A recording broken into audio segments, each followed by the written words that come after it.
Magnetic property and transition metal complex का एक नया video.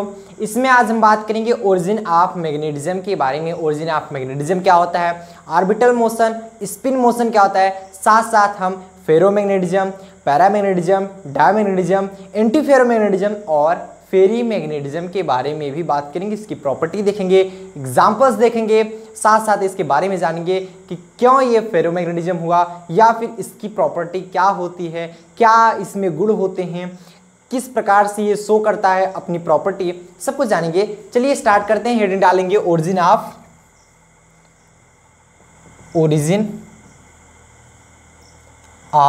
Magnetism. Origin of magnetism ये क्या होता है, इसमें ये बताया गया, ध्यान से समझिएगा, जब किसी भी कॉइल्ड वायर में से, मान लीजिए कॉइल्ड वायर है, कॉइल्ड वायर से हम होकर एक इलेक्ट्रिसिटी गुजारें, मतलब मान लो ये कॉइल्ड वायर है, कॉइल वायर, तो इस कॉइल्ड वायर में यदि हम विद्युत प्रवाहित कर दें, इसके चारों ओर क्या हो जाएगा, मैग्नेटिक फील्ड उत्पन्न हो जाएगा। आपने देखा था यदि मान लो ये एक वायर है, इसमें से हम करंट प्रवाहित कर दें, मतलब इलेक्ट्रिसिटी प्रवाहित कर दें, तो इसके चारों तरफ, मतलब इसके अराउंड में चारों तरफ क्या हो जाता है, एक मैग्नेटिक फील्ड उत्पन्न हो जाता है, मैग्नेटिक फील्ड।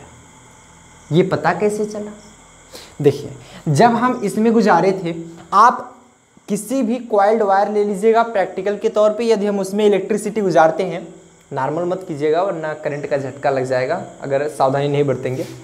तो जब गुजारा गया इसमें से, तब क्या हुआ, अगर आप वहाँ पर कंपास सुई रखे थे, कंपास सुई इसके बगल में ले जाते थे, तो वो अपनी दिशा को मोड़ देती थी। कंपास सुई हम जाते सिर्फ नॉर्थ एंड साउथ में टिकती है, बट ये इसके पास से हुए जाने पर दिशा वो मोड़ देती है। जबकि हम जानते हैं किसी मैग्नेट, कोई यदि हमारा मैग्नेट है, उसके पास में यदि हम कंपास सुई रखते हैं, ये मान लो कंपास सुई है, कंपास सुई रखते हैं, तब जाकर ये अपनी दिशा से विमुख हो जाती है, क्योंकि इसमें या तो आकर्षण या तो प्रतिकर्षण का बल निर्भर होता है, इसमें भी तो मैग्नेट होता है। जबकि वही चीज हमारा इसमें भी देखा गया था। तो ये पॉसिबल है सिर्फ मैग्नेटिक फील्ड में, क्योंकि मैग्नेट के अराउंड में हमारा मैग्नेटिक फील्ड तो उत्पन्न होगा। और ये हमारा इसमें भी देखा गया, जब हम कॉइल्ड वायर में इलेक्ट्रिसिटी फ्लो करवा रहे थे, उसके चारों तरफ ऐसी फील्ड उत्पन्न हुई जो कि कंपास सुई को विमुख करती है। और हम जानते हैं कंपास सुई को कौन बदल सकता है, मैग्नेटिक फील्ड। मैग्नेटिक फील्ड के कारण ही अपनी दिशा से हटती है। तो हमें ये मिला कि जब हम किसी कॉइल्ड वायर में इलेक्ट्रिसिटी गुजारते हैं, तो उसके चारों तरफ एक मैग्नेटिक फील्ड उत्पन्न होता है। क्लियर हुआ? चलिए, समझ में आ रहा है? तो लिखेंगे इसमें, देखिए कोई भी डिफिनीशन आप याद करने का प्रयास मत किया कीजिए, अगर मेरी मानिए कभी भी डिफिनीशन याद मत कीजिए, आप समझने का प्रयास कीजिए। इट इज ए साइंस, आप समझोगे तभी आएगा, रटने से कुछ नहीं होता। चलो हम बताते हैं कि व्हेन इलेक्ट्रिसिटी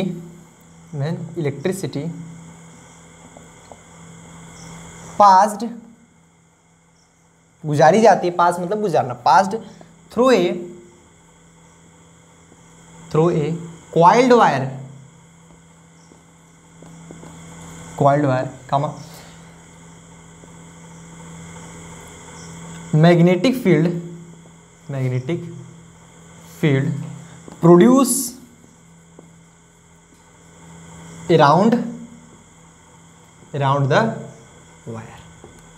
मतलब इसके कहने का ये है कि जब हम इलेक्ट्रिसिटी पास करते हैं किसी कॉइल्ड वायर से होकर के, तब उसके चारों तरफ magnetic field produce around the wire, wire के चारों तरफ, अगर इस वायर में हम इलेक्ट्रिसिटी फ्लो करवाएं, इसके चारों तरफ मैग्नेटिक फील्ड उत्पन्न हो जाती है। और ये दिखा कैसे, ये हमें मालूम हुआ था, कहाँ से आया कि हम यहाँ पर एक कंपास सुई रखे थे, वहाँ पर देखे थे ये अपनी दिशा को मोड़ दे रही थी, दिशा से विमुख हो जा रही थी, वहाँ से हमें मालूम चला। ठीक, चलिए अब हम आगे बताएंगे। आगे क्या बताओगे कि हम जानते हैं बोर्स के मॉडल के अनुसार जो इलेक्ट्रॉन का मोशन होता है वो दो प्रकार के होता है। अकॉर्डिंग टू, लिखेंगे according to Bohr's model, Bohr ने जो मॉडल दिया था अपना, according to Bohr's model there are या electron has two types of motion,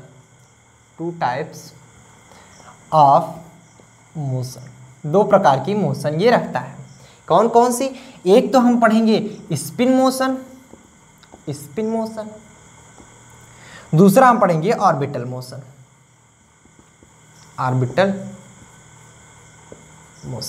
मतलब ये समझ में आया कि इलेक्ट्रॉन जो होता है, बोर्स ने बताया था, एक तो ये स्पिन मोशन प्रोड्यूस करता है, एक तो हमारा ये ऑर्बिटल मोशन देता है।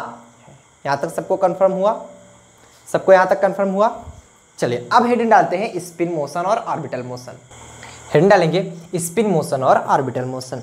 तो स्पिन मोशन और ऑर्बिटल मोशन के बारे में इन्होंने क्यों कहा? बात ये आती है कि हो सकता था एक ही मोशन कर सकता था। अभी हम बता रहे हैं कि स्पिन मोशन और ऑर्बिटल मोशन होता क्या है।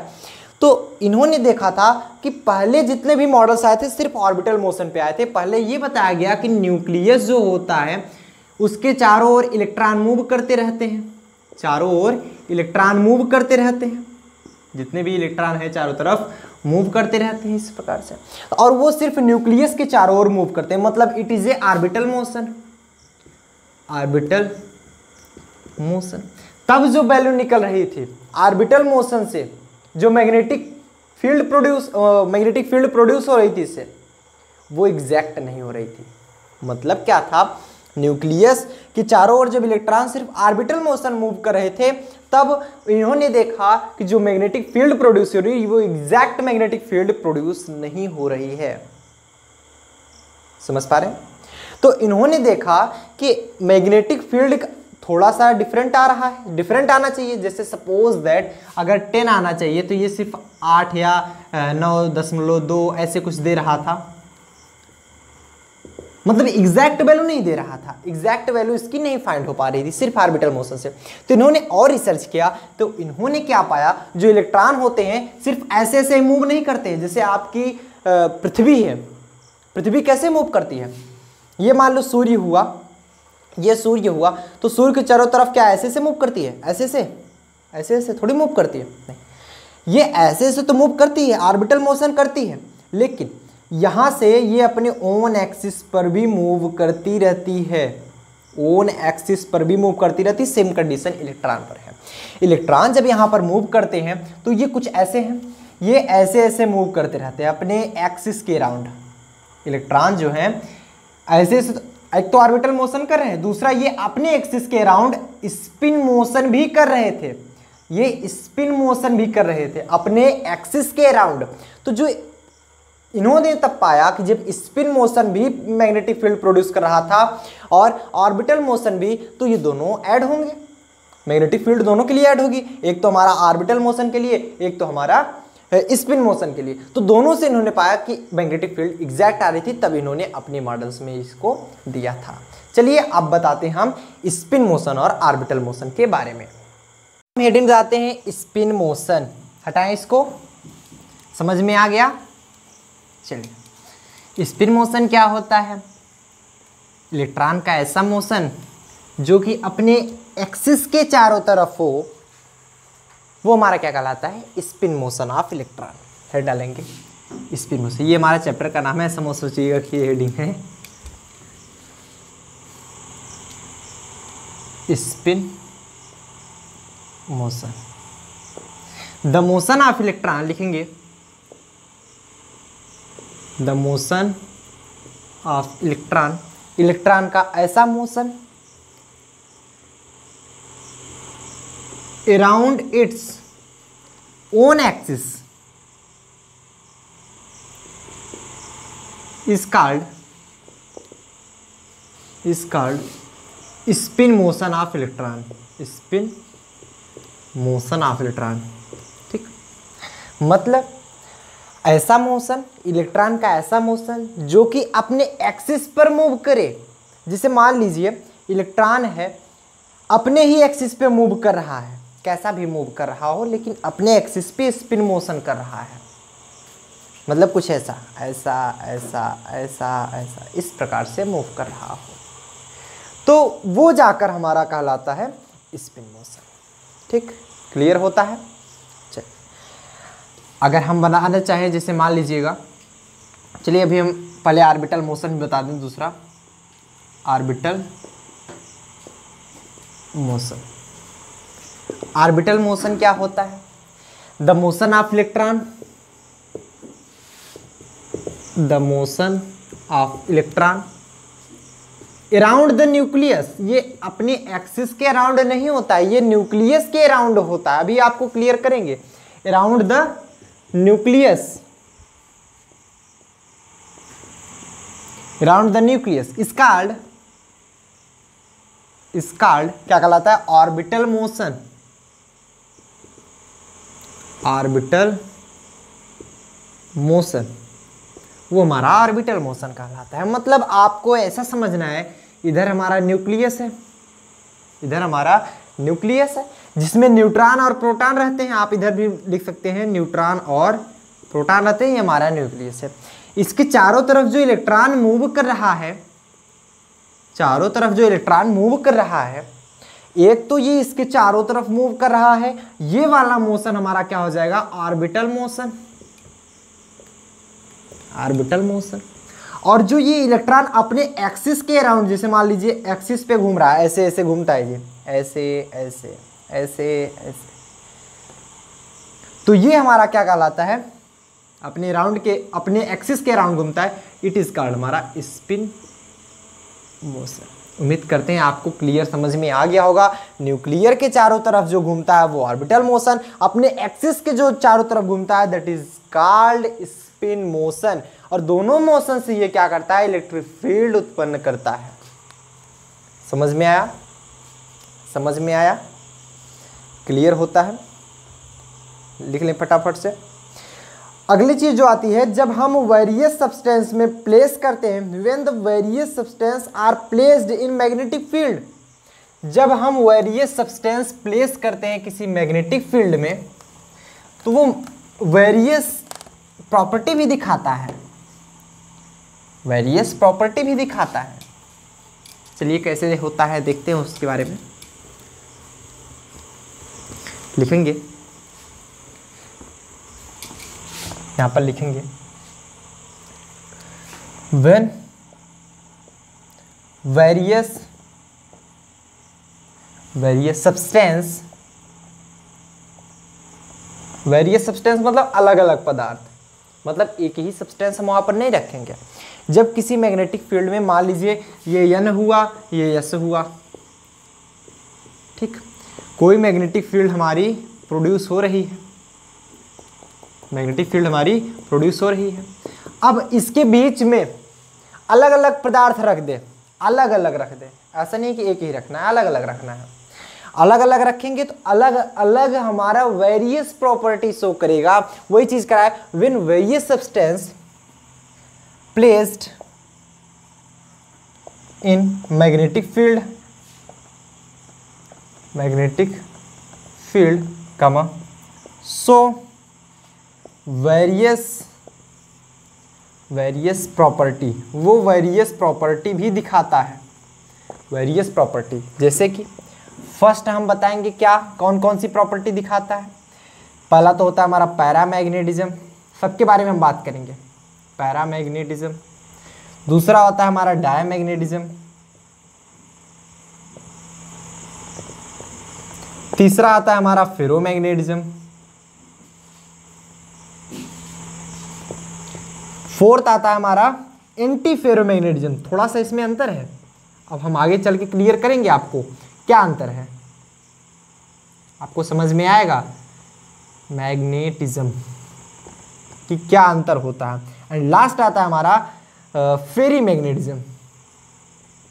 वो फेरो था, ये फेरी है, मैग्नेटिज्म, ठीक, फेरी मैग्नेटिज्म। अब पहले हेडिंग डालेंगे पैरामैग्नेटिज्म, हेडिंग डालेंगे पैरामैग्नेटिज्म। पैरामैग्नेटिज्म क्या होता है, सबसे पहले हम इसके बारे में बात करेंगे।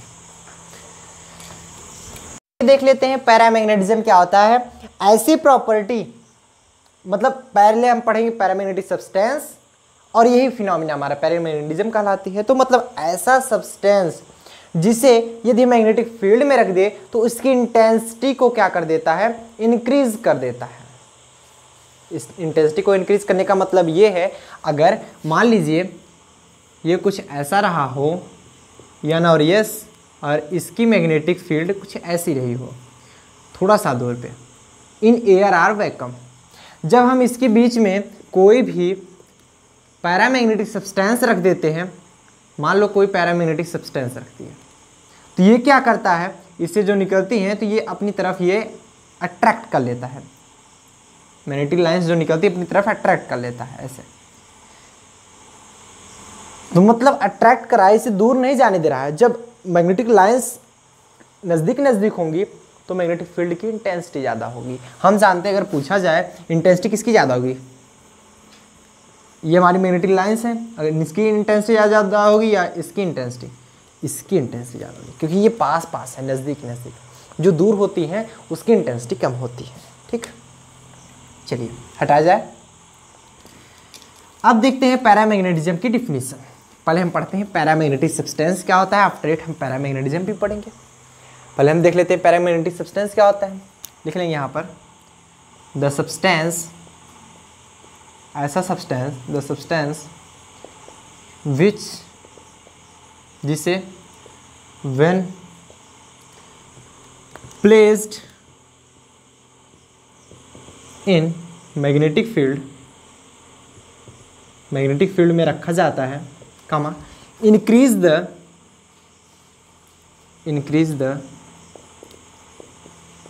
इंटेंसिटी ऑफ, ये इंक्रीज करती है, increase the intensity of magnetic field, magnetic field is called, वो हमारा क्या कहलाता है, पैरामैग्नेटिक सब्सटेंस कहलाता है, is called paramagnetic substance and ये फिनोमिना जो होता है, ये परिघटना जो होती है, दिस फिनोमिना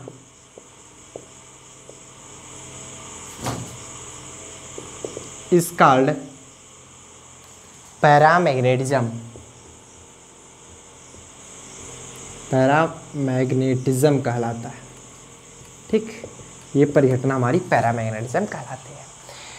समझ पाए, क्लियर, नोट करें इसको फटाफट से। फॉर एग्जाम्पल के लिए पैरामैग्नेटिक सब्सटेंस होते कौन कौन से हैं, पैरामैग्नेटिक सब्सटेंस होते कौन कौन से हैं ये भी पता होना चाहिए। जैसे Cu+2 की बात करें, अगर Cu+ की बात करेंगे तो हमारे डायमैग्नेटिक सब्सटेंस बन जाते हैं, वो हमारे डायमैग्नेटिक सब्सटेंस बन जाते हैं। और बात करें CO+2 की भी, Na+2 की, और हम बात करें O2 की, और हो सकता है हमारा NO भी हो सकता है, एक्सेट्रा, इस प्रकार के हो गए। Clear, paramagnetic substance. अब कैसे जाने कि ये पैरामैग्नेटिक सब्सटेंस ही है, कैसे पता चला कि ये पैरामैग्नेटिक सब्सटेंस होते हैं। देखिए, पैरामैग्नेटिक सब्सटेंस होते हैं जिसमें अनपेयर्ड इलेक्ट्रॉन हो। Cu+2 की अगर किसी भी एक का हम ले लें, कॉपर का ना 24 होता है, सॉरी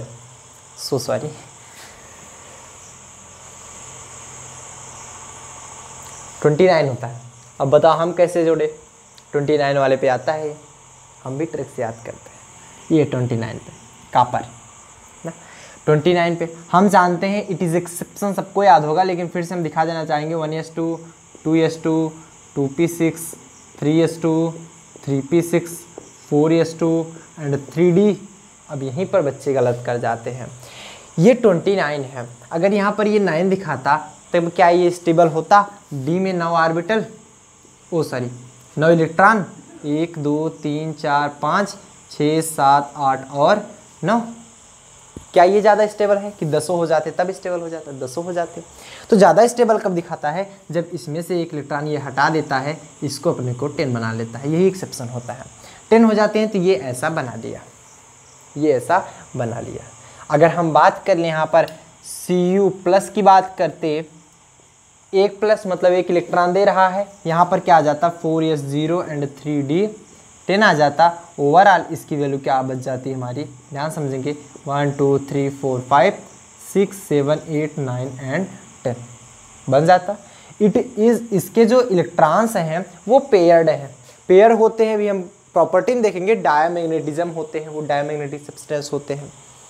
बट यहाँ पर देख रहे हैं ये पेयर नहीं है, Cu+2 अगर हम आपको दिखा दें, Cu+2 क्या हो जाएगा, 2 इलेक्ट्रॉन दे रहा है, एक तो हमारा पहले तो S में से दे देगा 4s0 एंड एक इसमें से भी देगा 3d9 बचेगा। अब D में 9 ही इलेक्ट्रॉन बचे, 1 2 3 4 5 6 7 8 एंड 9, ये देखिए अनपेयर रह गया, अनपेयर, जिसके कारण ये क्या हुआ हमारा पैरामैग्नेटिज्म, पैरामैग्नेटिक, और ये हुआ था हमारा डायामैग्नेटिक। अभी हम आगे क्लियर करेंगे, ठीक। इस कारण हम यहाँ पर बताएं, ऐसा जो भी लेंगे आपको क्लियर। कभी कभी ऐसा होता है कि आपको यहाँ पर 1 1 1 1 इलेक्ट्रॉन ही दिख जाते हैं। अगर मान लीजिए पेयर्ड फॉर्म में आ रहा है तब वो हमारा क्या हो जाएगा, पैरामैग्नेटिक सब्सटेंस, अदरवाइज वो डायमैग्नेटिक। पेयर्ड फॉर्म में नहीं आ रहा है तब पैरामैग्नेटिक सब्सटेंस होगा, अदरवाइज डायमैग्नेटिक सब्सटेंस होगा। हटाएं इसको।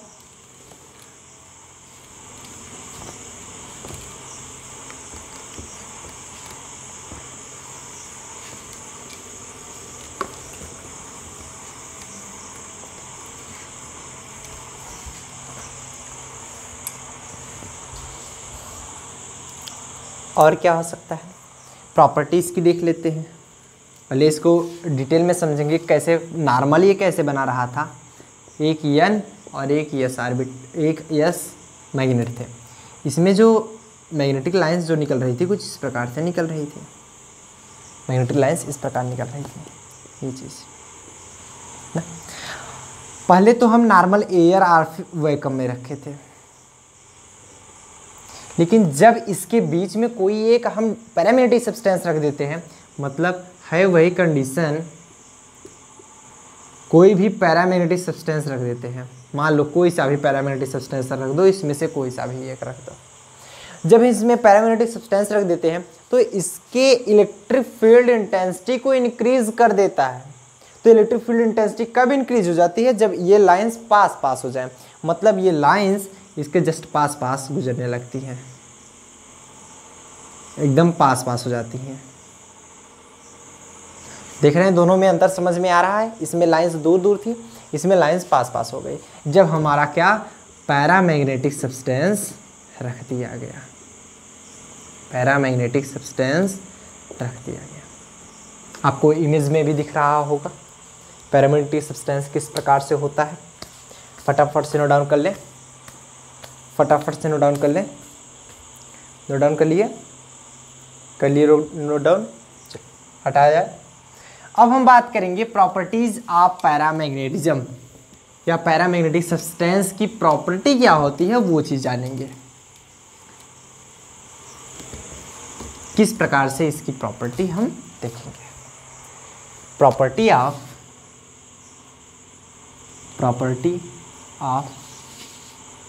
Paramagnetic substance, paramagnetic substance, paramagnetic substance की हम प्रॉपर्टी देखेंगे। प्रॉपर्टी कैसे देखोगे, चलो देख लेते हैं। पहली प्रॉपर्टी देखेंगे, ये क्या करता है, इलेक्ट्रिक फील्ड में अट्रैक्शन फील करता है। देखिए इसकी दो डिफिनीशन है, एक तो डिफिनीशन जो हम बताए इसकी इंटेंसिटी को ये बढ़ा देता है, पहली डिफिनीशन। दूसरी डिफिनीशन, जब इसे मैग्नेटिक फील्ड में रखा जाता है तो ये मैग्नेटाइज हो जाता है इन the direction of magnetic field. ये क्या होता है, इन the direction of magnetic field. एक दूसरी डिफिनीशन लिख लीजिएगा, डिफिनीशन पहले लिख लीजिएगा, ज़्यादा जानिए ज़्यादा अच्छा रहेगा। दूसरी डिफिनीशन, उसके बाद हम प्रॉपर्टी बताएंगे। डिफिनीशन ये है कि व्हेन या the substance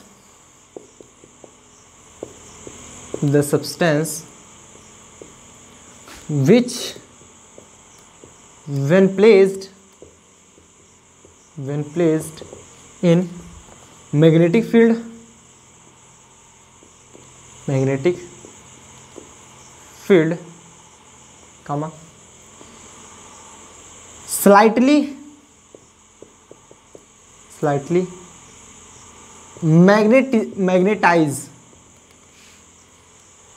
magnetise in the direction of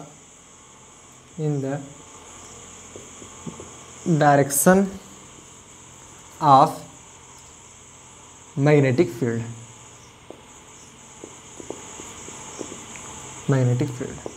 is called, वो हमारा क्या कहलाता है, मैग्नेटिक सब्सटेंस कहलाता है, पैरामैग्नेटिक सब्सटेंस। अभी इसी से जुड़ा, इससे एक प्रॉपर्टी भी है, उसे प्रॉपर्टी, अगर ये वाला आपको डिफिनीशन याद रहेगा तो वो वाली प्रॉपर्टी आप आसानी से कर जाओगे, वाली प्रॉपर्टी। तो इज कॉल्ड पैरामैग्नेटिक सब्सटेंस।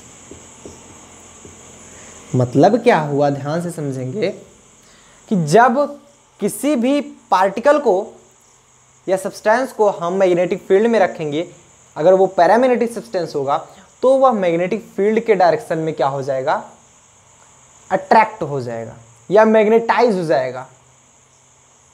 बात सही है कि नहीं? या अट्रैक्ट बोल सकते हैं, यहाँ पर स्लाइटली मैग्नेटाइज होता है, बहुत ज़्यादा नहीं होता, बहुत ज़्यादा जो होता है वो होता है फेरोमैग्नेटिज्म, ठीक, ये स्लाइटली होता है बहुत थोड़ा सा। तो यहाँ पर जो फर्स्ट है वो क्या बता सकते हैं, इट अट्रैक्ट, या paramagnetic substance, paramagnetic substance is attracted with magnetic, attracted in magnetic field,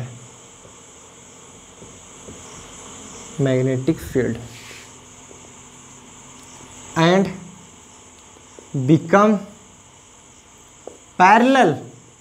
यहाँ पर समझने वाली बात है, काफ़ी बच्चे नहीं समझ पाते कि सर कैसे पैरेलल होता है। देखिए, कोई मैग्नेटिक फील्ड इधर से इधर जा रही है ऐसे, और ये पार्टिकल भी इससे अट्रैक्ट हो रहा है, इसी तरफ मैग्नेटाइज हो रहा है, इसी के डायरेक्शन में, ये भी इधर जा रहा है और वो पार्टिकल का भी डायरेक्शन इधर भी हो जा रहा है, अट्रैक्ट हो जा रहा है, तो दोनों पैरेलल हुए ना, सिंपल सी बात है। Become parallel of magnetic field,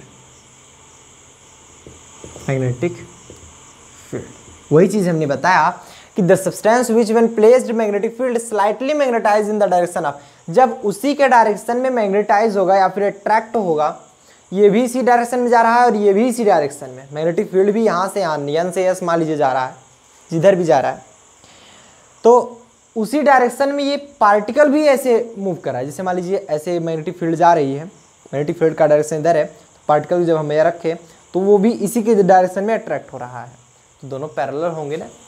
जब हम डायमैग्नेटिक में देखेंगे तो वो क्या करेगा, ये मैग्नेटिक फील्ड इधर जा रही होती है, तो ये सब्सटेंस जो होगा इससे दूर भागने का प्रयास करेगा। दूर भागेगा कैसे, क्या इसके पैरेलल में दूर थोड़ी भागेगा, इसके परपेंडिकुलर दूर भागेगा। तो वो वहाँ पर बताएंगे कि इस प्रॉपर्टी में, डायमैग्नेटिक सब्सटेंस में, वो क्या होता है, मैग्नेटिक फील्ड से दूर भागता है और परपेंडिकुलर होता है, और वो परपेंडिकुलर होता है। यहाँ पर क्या क्या है, ये पैरेलल होता है क्योंकि उसी के डायरेक्शन में अट्रैक्ट होता है। उम्मीद करते हैं यहाँ तक समझ में आ गया होगा, क्लियर। चल ठीक, क्लियर है। पहला, दूसरी प्रॉपर्टी क्या आती है इसकी, दूसरी प्रॉपर्टी क्या आती है, दूसरी प्रॉपर्टी बोला जाता है इरेगुलर मैग्नेटिक फील्ड में ये अट्रैक्ट हो जाता है towards the region of high intensity. दूसरी प्रॉपर्टी लिख लेंगे, कह रहा है इन इरेगुलर मैग्नेटिक फील्ड, अगर कोई इरेगुलर मैग्नेटिक फील्ड है, बताओगे सर इरेगुलर मैग्नेटिक फील्ड कैसा होता है। देखिएगा, अगर है कोई एन है और यस, मैग्नेटिक फील्ड मान लीजिए जा रहा है ऐसे ऐसे ऐसे, क्या ये रेगुलर है, इरेगुलर है। उनके बीच का डिस्टेंस। अगर कोई मैग्नेटिक फील्ड ऐसे मूव कर रहा है जहाँ पर, तो इसके बीच का डिस्टेंस हमारा इक्वल है इसके बीच का डिस्टेंस, तब यहाँ पर रेगुलर होता है। इरेगुलर हमारी मैग्नेटिक फील्ड में, ठीक, in irregular magnetic field it's attract, ये जो सब्सटेंस होता है अट्रैक्ट होता है इन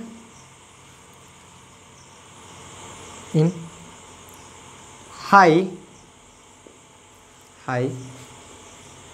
electric high intensity of magnetic, high intensity of magnetic field. इसका मतलब समझ पा रहे हो कि अगर कोई मान लीजिए यन बना है, यस, ये दो हमारे क्या है, मैग्नेट है, ऐसे इसकी डायरेक्शन कुछ ऐसे निकल रहा है, इरेगुलर है कि नहीं है, यहाँ पर इसका डिस्टेंस अलग, यहाँ पर डिस्टेंस अलग, यहाँ पर डिस्टेंस अलग। तो यहाँ पर जो होगा इधर ये पार्ट में, यहाँ पर हाई होगा, high intensity of magnetic field, high intensity, और यहाँ पर क्या होगा, लो इंटेंसिटी। बोलो होगा कि नहीं, क्योंकि यहाँ पर जो लाइंस है ये दूर दूर है। तो अगर हम पार्टिकल को यहाँ पर रख देते हैं, मान लीजिए पार्टिकल को यहाँ पर रख देते हैं, तो ये किधर अट्रैक्ट होगा, अदरवाइज इधर अट्रैक्ट होगा। जहाँ पर ज़्यादा हाई इंटेंसिटी होगी उधर अट्रैक्ट होगा, इंटेंसिटी जहाँ पर ज़्यादा होगी वहीं पर ये अट्रैक्ट होगा। क्लियर हुआ, समझ में आया? मतलब अगर इरेगुलर मैग्नेटिक फील्ड में रख दिया जाए तो यह हाई इंटेंसिटी वाले मैग्नेटिक फील्ड की तरफ ये क्या करता है, अट्रैक्ट हो जाता है। क्लियर हो गया? अगली जो प्रॉपर्टी आती है ये तब तक एग्जिस्ट करता है, मान लीजिए सपोज दैट, सिंपल समझिए, paramagnetic behaviour exist in presence as well as in absence of magnetic field. अगर मैग्नेटिक फील्ड हमारा प्रेजेंस है फिर भी पैरामैग्नेटिक सब्सटेंस दिखाएगा, अगर एब्सेंस है फिर भी ये पैरामैग्नेटिक सब्सटेंस अपना बिहेवियर शो करता है। मतलब जितना बिहेवियर ये पैरामैग्नेटिक सब्सटेंस अपना शो करता है मैग्नेटिक फील्ड में, अगर मैग्नेटिक फील्ड ना हो फिर भी ये अपना बिहेवियर शो करता है। तो लिख लेंगे paramagnetic substance, paramagnetic substance show दिखाता है, paramagnetic substance so its behavior in magnetic field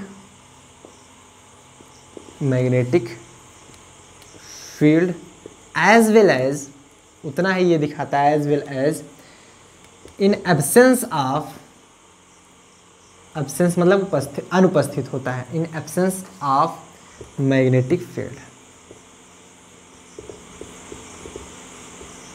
मतलब इसके कहने का मतलब है जो पैरामैग्नेटिक सब्सटेंस होता है वो अपना बिहेवियर मैग्नेटिक फील्ड में जितना दिखाता है उतना मैग्नेटिक फील्ड के एब्सेंस, मतलब मैग्नेटिक फील्ड के प्रेजेंस और एब्सेंस दोनों में अपनी बिहेवियर दिखाता है, अपना व्यवहार ये दिखाता है। ठीक, और अगला बताएंगे, ये जो सब्सटेंस होता है ये इवन नंबर रखता है या ऑड नंबर रखता है? इवन नंबर नहीं रखता, ऑड नंबर रखता है। क्लियर? लिख लेंगे This substance contain odd number of electron. These substance contain odd number of electron। मतलब ये 2, 4, 6, 8, 10 इलेक्ट्रॉन नहीं रखते, 1, 3, 5, 9 इस प्रकार से ये रखते हैं ऑड नंबर ऑफ इलेक्ट्रॉन। इसके जो इलेक्ट्रॉन्स होते हैं वो ऑड नंबर में होते हैं। ठीक, और क्या बताएंगे, this behaviour increase as the number of unpaired electron increase. यहां पर समझिएगा, this behaviour increase as the number of unpaired electron increase, मतलब जितने ज़्यादा अनपेयर्ड इलेक्ट्रॉन उतने ज़्यादा पैरामैग्नेटिक प्रॉपर्टी, मतलब उतने ज़्यादा ये पैरामैग्नेटिक होंगे जितने ज़्यादा अनपेयर्ड इलेक्ट्रॉन होंगे। कैसे समझ लो, जैसे मान लो अगर हम एक एग्जांपल ले लें, सपोज दैट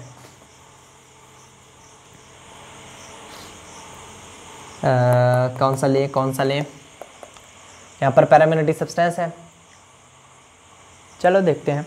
एक तो आप ले लो यहाँ पर जो कॉपर +2 लिए थे, ये ना कॉपर +2 में कितना आया था, अभी हमने दिखाया था 1 2 3 4 5 6 7 8 एंड 9 ना। दूसरी चीज़ हम कोबाल्ट +2 ले लें, कोबाल्ट +2 में कितने इलेक्ट्रॉन बचेंगे, अरे सिंपल से देख लो ना, 1s2 2s2 2p6 3s2 3p6, वैसे 7 इलेक्ट्रॉन बचने चाहिए, चलो देख लेंगे। 4s2 एंड 3d कितने बचे, 6 4 10 और कोबाल्ट का होता है 27 10 10 20 और +2 भी दिखा रहा है, मतलब 2 इलेक्ट्रॉन ये त्याग देगा, 2 इलेक्ट्रॉन त्यागेगा। 4s2 पहले वैसे नॉर्मली लिख लो जब कोबाल्ट का होता है, तो यहाँ पर 7 बचा, जब +2 यहाँ पर दिखा दिया तो यहाँ पर से 2 इलेक्ट्रॉन निकल गया, 3d में 7 बचा, मतलब इसमें जो इलेक्ट्रॉन्स भरे जाएंगे कुछ इस प्रकार से 1 2 3 4 5 6 7। यहाँ पर number of unpaired electron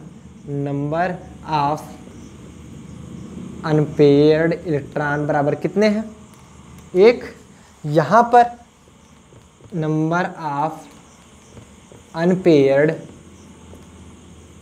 electron बराबर कितने हैं, 3। ये मोर पैरामैग्नेटिक होगा, पैरामैग्नेटिक देन Cu+2। क्यों, क्योंकि इसमें नंबर ऑफ अनपेयर्ड इलेक्ट्रॉन 1 थे, इसमें नंबर ऑफ अनपेयर्ड इलेक्ट्रॉन 3 है, मतलब जितने नंबर ऑफ अनपेयर्ड इलेक्ट्रॉन होंगे उतना पैरामैग्नेटिक प्रॉपर्टी इसकी ज़्यादा होगी, तो मतलब ये वाला जो होगा ज़्यादा पैरामैग्नेटिक होगा देन ये, मतलब ये ज़्यादा अट्रैक्ट होगा मैग्नेटिक फील्ड में। अगर दोनों को रखा जाए, कोबाल्ट और कॉपर दोनों को रख दिया जाए, तो कोबाल्ट वाला जो ऑप्शन है ये ज़्यादा अट्रैक्ट हो जाएगा, बात समझिएगा, ये जो होगा ज़्यादा अट्रैक्ट हो जाएगा, बट इसमें ऐसा नहीं होता है, कॉपर +2 में ऐसा बिल्कुल भी नहीं होता है। ये क्या करता है, ये कम अट्रैक्ट होगा देन द कोबाल्ट, क्यों, क्योंकि इसमें नंबर ऑफ अनपेयर्ड इलेक्ट्रॉन कम है, इसमें नंबर ऑफ अनपेयर्ड इलेक्ट्रॉन ज़्यादा है। नोट करिए, यहाँ पर लिख लेते हैं नोट पॉइंट में, उसको लिखने के बाद इधर लिख लीजिएगा। नोट पॉइंट में क्या, नोट पॉइंट में ये होता है कि फॉर पैरामैग्नेटिक सब्सटेंस के लिए जो B की वैल्यू होती है H से ज़्यादा होती है, मतलब मैग्नेटिक फील्ड इंडक्शन जो होता है वो उसके इंटेंसिटी से ज़्यादा होती है। B और H तो आप लोग समझते हैं ना, B क्या होता है, H क्या होता है, हमने पहले भी आपको क्लियर यहाँ इसीलिए पहले क्लियर करवा दिए थे। B होता है मैग्नेटिक इंडक्शन, H होता है मैग्नेटिक फील्ड स्ट्रेंथ, या आप बोल सकते हो इंटेंसिटी, स्ट्रेंथ, कुछ भी बोलो। तो फॉर पैरामैग्नेटिक, ये हमारा प्रैक्टिकल देखा गया, पैरामैग्नेटिक सब्सटेंस, पैरामैग्नेटिक सब्सटेंस के लिए क्या होता है, जो B की वैल्यू होती है H से ज़्यादा होती है, मतलब इंडक्शन जो होता है मैग्नेटिक इंडक्शन वो उसके स्ट्रेंथ से ज़्यादा होता है। जब H से ज़्यादा होगा, अगर हम इसी से P की वैल्यू निकालना चाहें, P बराबर होता है B/H, तो B की वैल्यू जब ज़्यादा है H से, तो अगर मान लो सपोज दैट B की वैल्यू 2 होती, H की वैल्यू 1.5 होती, तो क्या आता, इज ग्रेटर देन 1 से ज़्यादा ही तो आता, तो मतलब ग्रेटर देन 1 आता। P की वैल्यू 1 से ज़्यादा होती, जब P की वैल्यू 1 से ज़्यादा होगी तो जाई हमारा पॉजिटिव होगा, बोलो होगा कि नहीं होगा, जाई जो हमारा होगा पॉजिटिव होगा। कैसे, उसके बीच में रिलेशन है, रिलेशन आपको पहले देखना पड़ेगा। हम जानते हैं P बराबर क्या होता है, एक रिलेशन होता है, सो P बराबर 1 + 4 पाई काई, हमने पहले इसको जाई पढ़ दिया था, कहीं कहीं इसको जीटा भी पढ़ते हैं, इसको जीटा भी पढ़ते हैं कई किताब में काई पढ़ते हैं, काई, ये बरसात में जो पढ़ती है वो वाली नहीं, ये काई नहीं तो समझ लो वही वाली। तो इसे कई लोग काई पढ़ते हैं, कई किताबों में दिया गया है। कई लोग जैसे हमारी तरह हो गए तो जाई पढ़ते हैं, कई किताब में जीटा पढ़ते हैं, इसको जीटा। जीटा सर ये कौन सा नाम हो गया। तो अब अगर हमें यहाँ पर जीटा की वैल्यू निकालनी या फिर काई की वैल्यू निकालनी है, तो काई की वैल्यू निकालोगे तो 4 पाई काई इक्वल टू क्या हो जाएगा, पी की वैल्यू 1 से ज़्यादा है, मान लो 2 हो गया, 2 - 1, तो ये क्या आएगा, पॉजिटिव आएगा ना, पॉजिटिव आएगा ना, p - 1। अगर हम जाई की वैल्यू निकालें, सॉरी काई की वैल्यू निकालें तो पॉजिटिव, काई की वैल्यू क्या नहीं आएगी, ये पॉजिटिव, काई की वैल्यू पॉजिटिव आएगी। या जीटा भी पढ़ते हैं इसको, जीटा की जो वैल्यू आई वो आ गई हमारी पॉजिटिव। ध्यान समझिएगा, जीटा यक्स नहीं है, ये जीटा है, जीटा या फिर काई, इसकी वैल्यू पॉजिटिव आ गई। क्योंकि अगर इसकी वैल्यू पी की वैल्यू 1 से ज़्यादा है, 1 में अगर घटाएंगे तो इसकी वैल्यू पॉजिटिव आएगी ऑलरेडी। बोलोगे, कुछ बच्चे बोलेंगे सर 4 पाई से मल्टीप्लाई डिवाइड करेंगे। अरे बच्चा 0.001 में बाई 4 पाई करके देख लो, क्या ये निगेटिव थोड़ी हो जाएगा, और छोटी वैल्यू हो जाएगी लेकिन रहेगा तो पॉजिटिव, और छोटी वैल्यू हो जाएगी रहेगा पॉजिटिव। तो जब हमारा जीटा या फिर काई की वैल्यू पॉजिटिव आ जाती है तो हम बता सकते हैं acting in the direction of H. I जो होगा, I is acting in the direction of H. Then जो आई होगा acting in the direction of H. H मतलब मैग्नेटिक फील्ड स्ट्रेंथ के ही डायरेक्शन में आई भी होगा। आई क्या होता है उसको जानने के लिए आई बटन में हम लिंक भी दे रहे हैं। आई क्या होता है, आई को जानने के लिए आई बटन में लिंक मिल रहा है, पिछली वीडियो जाकर देख लो, सब समझ में आ जाएगा। नोट कर लो, नोट कर लो, इसको फटाफट नोट डाउन कर लीजिए। चलिए, तो अब हमने बात की आप पैरामैग्नेटिज्म के बारे में। हमारी इसके बाद प्रॉपर्टी बचती है डायमैग्नेटिज्म, फेरोमैग्नेटिज्म, एंटी फेरोमैग्नेटिज्म, फेरीमैग्नेटिज्म। कुछ बच्चे परेशान, सर एक एक लेक्चर में एक एक टॉपिक होगा, बहुत दिन लग जाएंगे। देखो, अगला वाला जो टॉपिक हम कवर करेंगे, ये वाला टॉपिक हमारा बचा है, 4 के चारों टॉपिक एक लेक्चर में कवर हो जाएंगे। सो आज के लिए बस इतना ही, मिलते हैं इसी तरह के और इंटरेस्टिंग वीडियो के साथ। टिल देन बढ़िया से पढ़ाई कीजिए, ऑल द बेस्ट। नोट कर लीजिए, तब तक के लिए मिलते हैं अगले वीडियो में, तब तक के लिए गुड बाय।